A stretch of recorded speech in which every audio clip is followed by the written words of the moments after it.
We're very happy to have Pomi here from Fabrica, who work with real estate and specifically real estate as NFTs.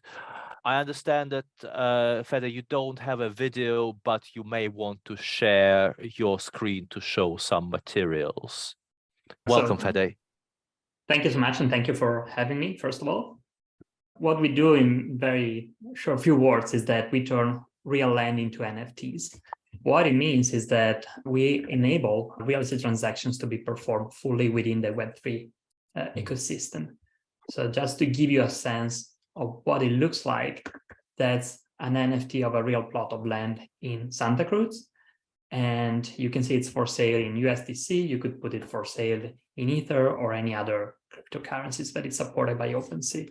And we gather all the data about the property, so to represent it properly. And more importantly, we take care of bridging the digital asset with the real world assets from a legal standpoint. So that's just as an introduction to what we do. Yes, fantastic. Really, really used to see. So tell us a little bit about the project, because you've been around for years and we only discovered you very recently. Yes, so we started this in 2018. So we've been quietly building. And the first plot of land that we brought on chain was the one that you just seen in Santa Cruz in 2018. That's how we started experimenting this. We realized that clearly the regulatory framework wasn't ready for that. And the only way to do it was to go out there, go to the county and test it. And we started testing first in one county, then in whole California, then we expanded to more states, and we're now licensed in about 20 states to do it. It's absolutely amazing. I mean, so Mattereum obviously has a very similar thing that we do. We've just done our first real estate listing, and we're focused a lot on kind of description of goods, like how do you know whether the roof has fallen in, this kind of stuff. But we started exactly as you started with land, because it was just much easier to do the legal definition of. And then on the back end, there's a kind of option involving, option contracts and SPVs, and there's quite a bit of legal machinery and legal complexity there. And that stuff holds up okay. But one of the things that we've been looking at is using trust structures. And before the session started, you were telling me a little bit about the trust structures that you guys are using. Could you expand a little bit about just the sort of the magic that enables you to take an NFT transaction, have it show up in a land register as a legible event? Like, how is this miracle accomplished? Yes, of course. So first, why a trust structure? Because you can't go just to the county or any state so far and say, hey, this property is an NFT. They will look at you and like, what are you even saying? What is it? So we had to put like a legal container for the property. So at the local jurisdiction, we record each property into a container. We use a trust.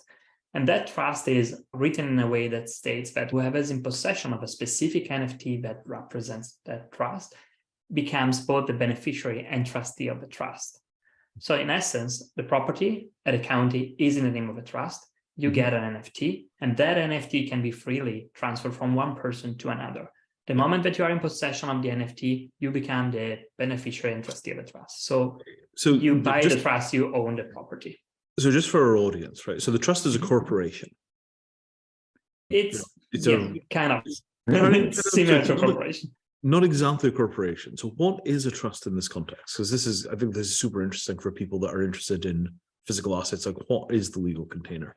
Yes, so trusts are pretty flexible legal instruments that can be used for different purposes. You can use them for estate purposes or to hold any kind of assets, basically. I've customly designed one that is specifically built to hold a real estate asset and represent it with a digital asset. So from a jurisdictional perspective, that's like an entity for some aspects of it, but it's closer to individual property and personal property from another perspective. So for example, from a tax perspective, it's a completely disregarded entity. It's like owning the property directly.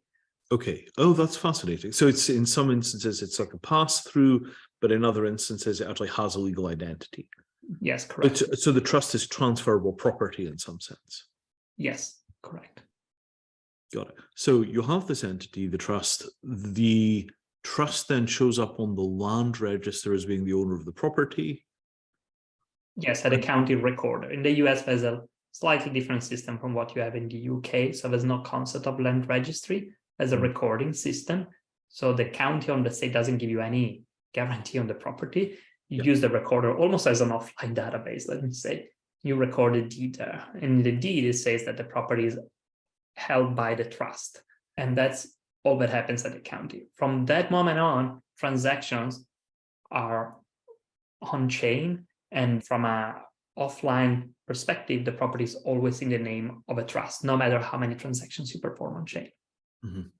I see. So, and then, so somebody has the NFT. What's the relationship between the NFT, the person that owns the NFT, and the legal structure of the trust? Like, how does that part work? The person in possession of the NFT is the beneficiary and trustee of a trust. So they have full rights to the property. They can do whatever they want with it. It's like owning it directly. I see. So legally speaking, the transfer of the NFT transfers control of the trust, and then that allows them to do something like they could change the ownership of the property at the county office, this kind of stuff. At the county office, it stays in the name of a trust, but you are the person. It's like a holding entity that you fully control. So you own the property through the trust, even if at the county shows up in the name of a trust. Got it. It's a fantastic system. It's absolutely amazing. Thank you. What kind of uses are people using the system for? Like, what are people doing with it?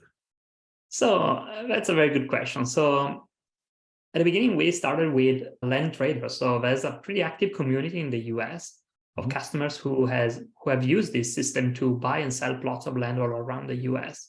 So we have tokenized, so to speak, a few hundreds property, almost 300 properties across several states. And our customers have been using that to buy and sell land easily online. We are now going more toward like crypto audience and enabling all kind of operations on those assets. So I think what's very important to say is that, yes, transactions are one thing.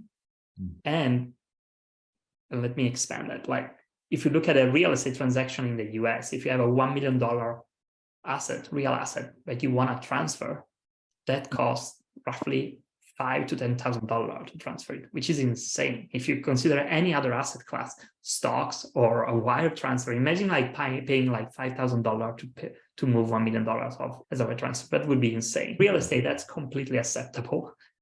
Which is wrong, honestly. So there's a massive opportunity first to make those transactions happen within seconds and for a fraction of the cost.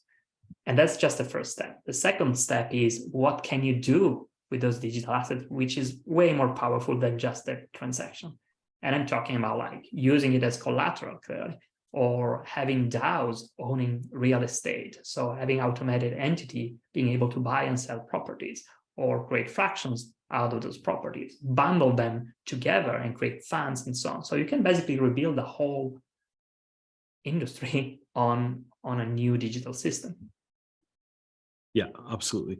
And I mean, this question of like modernizing the existing land registries, there's something like $2.5 trillion a year of land transfers occur, land and buildings, property, this kind of stuff. It's a staggeringly large market. Yeah, it's believe it or not, it's a tricky question because we know the numbers for like residential transactions that are very visible. Land is a different beast. If you want to keep it simple, like all land assets in the world is about like $300 trillion asset class. It's massive, and it runs on a legacy system. Every single country that you look at, I mean, US is just one. At UK, you have like some first world countries are pretty decent with land rights. Third world is a completely different story, and it then impacts the whole economy. So if you find a way to enable first world, second world, or third world countries to unlock the capital that is locked within those plots of land or real estate property, that's a massive opportunity for everyone. Yeah. There's an amazing book about that, which I'm sure you've read, The Mystery of Capital by Hernando de Soto. I was lucky enough to spend a couple of days with him at an event maybe 4 or 5 years ago. And, it's such a refreshing perspective, that if you could get this stuff properly registered, you could get people into the legal system, it just changes their rights, their outcomes. And that, that is a long-term objective of just sorting out the land rights mess. It is a civil liberties, civil rights problem all across the world. The people live on land that they have no legal identity for, they have no legal claim on the land, and they lose their land because somebody else comes along, files a bunch of paperwork and pushes them off it, and they have no paperwork to take to court to counterbalance it. They can't fight for their land or the claims. So the idea of getting all that stuff properly documented, I think, is a phenomenally powerful concept. Really, really good having you here. And yeah, I mean, I'm super impressed with the work that you folks have done in terms of like the number of transactions and the legal sophistication. Really good, really inspiring. Thank you. Thank you so much.